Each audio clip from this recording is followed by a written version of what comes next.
सेव्यमान पावनाङ्घ्रि पङ्कजं व्यालयत्नसूत्रमिन्दुशेखरं कृपाकरं नारदादियोगिवृन्दवन्दितं दिगम्बरं काशिकापुराधिनाथ कालभैरवं भजे।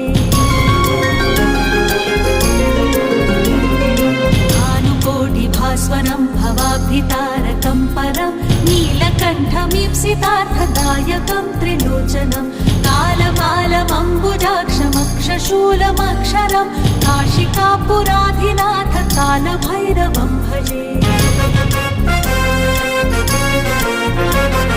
शूलटङ्कपाशदण्डपाणिमादिकारणं श्यामकायमादिदेवमक्षरं निरामयं भीमविक्रमं प्रभं विचित्रताण्डवप्रियं काशिकापुराधिनाथ कालभैरवं भजे।